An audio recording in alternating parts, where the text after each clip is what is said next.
Hi, guys, and welcome back to another episode of Women in Math and STEM, where our mission is to reach out to as many professionals, aspiring professionals, students, whatever you name it. We try to reach out to them, who essentially support the initiative of bringing more women and young girls into the STEM field.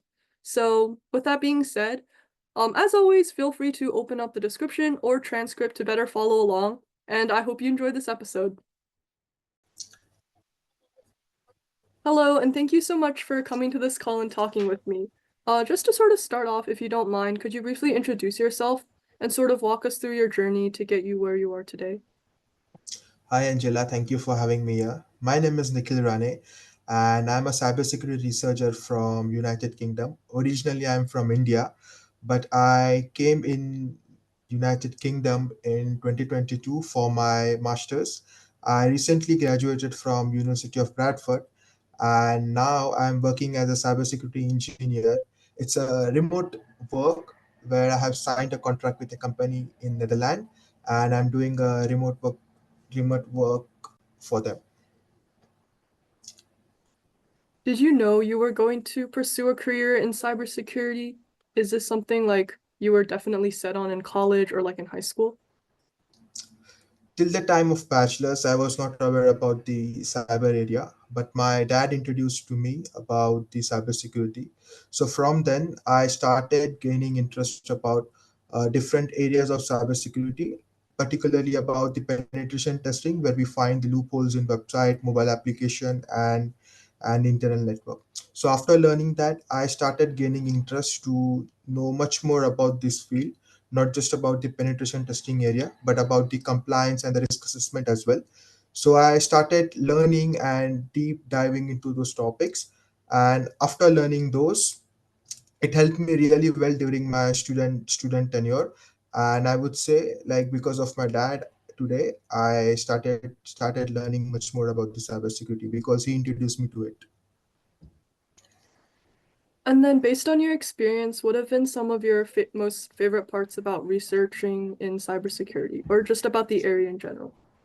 So the thing I do is bug bounty. So in bug bounty, what happens, like when we find a security loopholes in company's website or mobile application, we report to them and we get reward from them. So it's a financial reward, so you get paid for it. So you have to keep on learning new things to get those rewards. So basically during my student tenure I was doing bug bounty, and it helped me really well during my student days, and it helped me to cover my expenses, food and groceries shopping, and lot more things as well, like traveling and other things. So it helped me really well. So I would say if you are into the technical area, so doing your research is the most important part, as it helps to keep you up to date with latest cyber security trends or latest vulnerabilities in the market. So what we call as 0 days, what are the new exploits in the market. So it helps us really well to understand those and to know much more about it. So research is the most important part if you are into cybersecurity. And then what were some challenges you faced while working in cybersecurity and sort of how did you overcome and conquer those challenges? That's a good question. So now, as I told you, that I am working as a cybersecurity engineer for one of the companies in Netherlands. So every now and then we have to test on some functionalities, and some functionalities are known to me, and some functionalities are new to me as well. So my thing is to keep on researching, deep dive into those, what exactly that functionality do, and we have to do a lot of research about it. So one of the functionality was the sign-on functionality. If you simplify this, it can be login with Facebook or login with Google functionality, where they take credentials from the Google database and they create account for you. So I have never tested that before, but during that tenure of my testing, uh, it helped me really well to do my research and to test that functionality, and I was successful in it to find a security loophole which can help an attacker to to do an account takeover. So those are the new challenges which help you to push your limits, push your boundaries. So it helped me really well during that time to how to do research and how to look for the vulnerabilities in the different parameters and the different functionality. So yeah, these are the challenges, but if you are familiar with how to do research, then it's not an hard task for you. It's very easy. You just have to google such few keywords and you will get the relevant searches, and you just have to adapt to those report or whatever the write up it is. You have to adapt to those reports and you will get the output eventually. I see. I was just curious, like how big is your research team and how long typically does like a research project take? So usually if I'm working alone, there is no team involved, or I don't like to get much more involved in my some people, like a lot of people in my work. It is mostly based on what I do and how I do research about those topics. But if I'm working with for company, like I have signed a contract with them, so we have 3 to 4 members with us who keep on uh, updating and guiding about this stuff. So let's take an example about the Google sign on or the Facebook sign on. So they keep on keep on posting different attacks related to the sign on functionality. So it's my task to read those topic and share what I feel like. And sometimes it really helps to understand what front person is thinking about that vulnerability, even though they are not technical enough to do that. But sometimes the input and whatever the value they add to the conversation, it helps us really well to look into that topic or look into that functionality in a very different way. So it helps. If you're having a team with us, it helps really well to keep on adding some new stuff. But if you're working as an individual, then you have to keep on researching. That's what I can say. I was also just wondering to like have a career in cybersecurity, what sort of background do you need to have? Like, do you need to be like really good in computer science or like something like that? So it depends on which area you want to target on. So if you want to target much more on the offensive side, which is more about the hacking area, so you have to be good in coding. Like you should have a basic understanding of the coding. So when you write an exploit, your coding part really helps, like how to write a particular exploit to to exploit some vulnerabilities in internal network or the external network. So it helps us really well. But if you're not good at coding, there are few other areas as well, like grc, and there is soc roles as well, where much there is no such requirement about the coding part.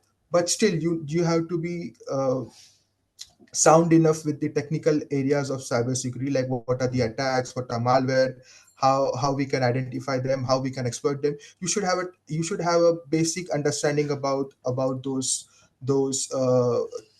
theory part. Then it will help you to like work in those non-technical areas as well. But it depends what sort of background you're having. If you're having a coding background, then you can go into the offensive side.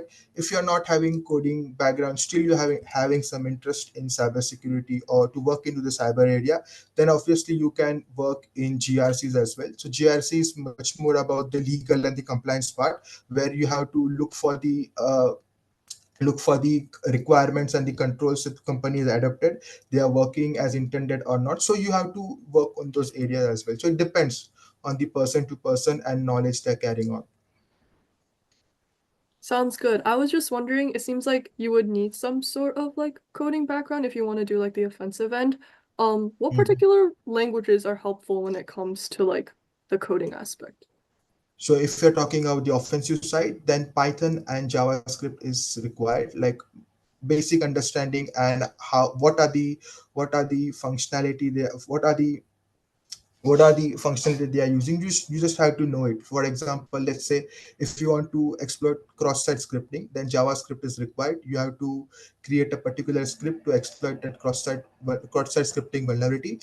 And suppose, let's say, you are working as a cybersecurity analyst and you have found some particular port open, and that particular port is using some older and vulnerable services. So you have to write a script.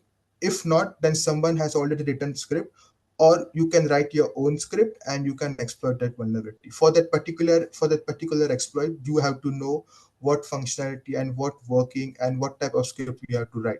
So it's just a basic of those programming languages. But if it is if it, what you select, it is much more recommended that you should know much more about the languages, so you can write single script in multiple ways, and it can be effective as well. So it depends on person to person. And then I was also just curious, like, how long are your scripts? And then how long do you typically take to like write one? So I usually don't write script, but I have a basic understanding what script does. So I'm still, so my background is obviously a coding background, but I was not much more interested in the coding part.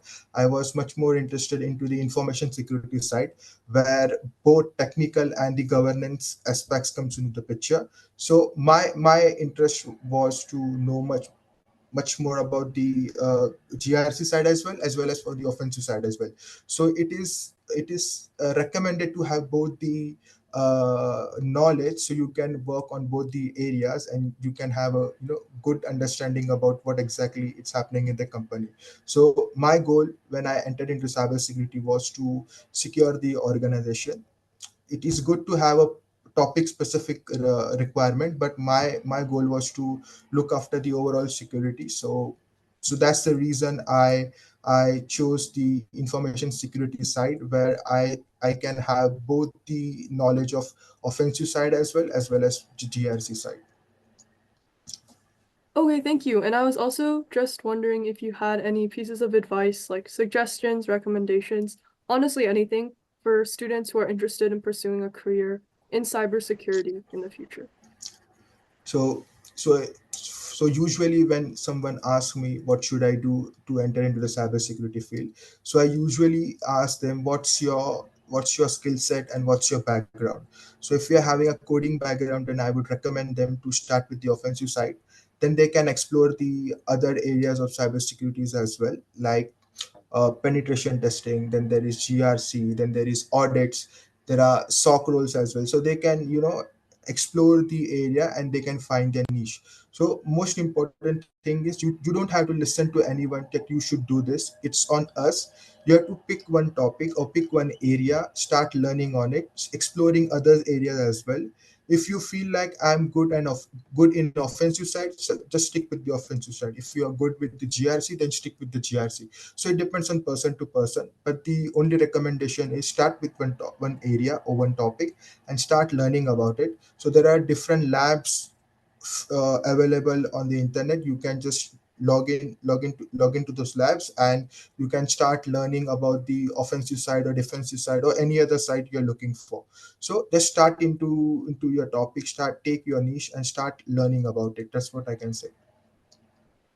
Okay, thank you so much for sharing your experiences. It was absolutely fantastic. Thank you. Thank you so much.